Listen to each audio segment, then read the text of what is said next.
Avanti ragazzi, buongiorno. Avanti, entrate in classe. Buongiorno. Nous ne sommes pas en Italie, mais bien en Bretagne, au lycée de l'Arteloire à Brest. Ces élèves bretons suivent un cours de géographie en italien. Allora, sì, ragazzi, dunque la geografia dell'Europa, la geografia del continente. Une habitude pour eux depuis le collège. Dans quelques jours, ils passeront un double bac.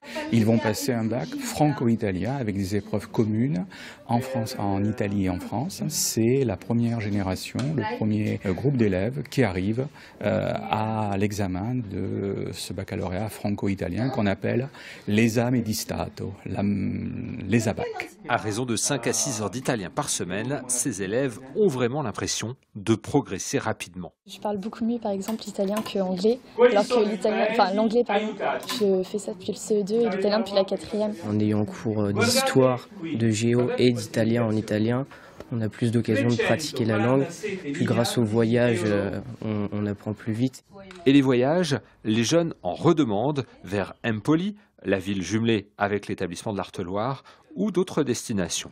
Moi j'aimerais bien faire médecine et on m'a dit qu'à la 3e année il pouvait y avoir un échange avec une ville italienne, Pérouse. Et donc peut-être que j'irai en 3e année, si j'arrive à passer rien que la première année, du coup en Italie avec cet ESABAC. J'ai prévu de faire un séjour Erasmus de 6 mois en Italie et pourquoi pas d'aller faire 1 ou 2 ans de fac là-bas pour parfaire mon niveau de langue. Voilà.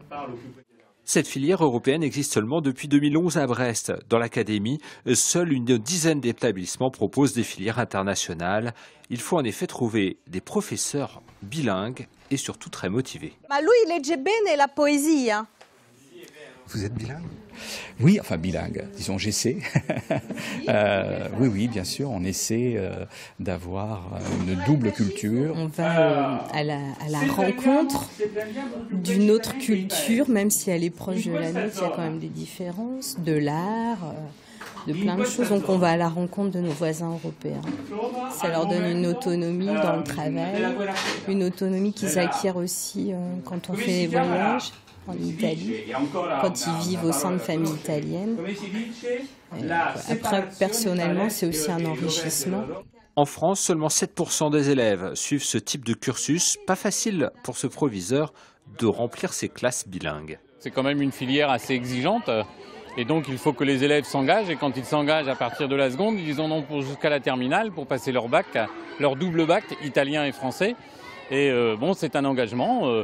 Ceci dit, tous ceux qui sont motivés et que les langues attirent peuvent très bien suivre sans aucune difficulté. Les enseignants sont confiants.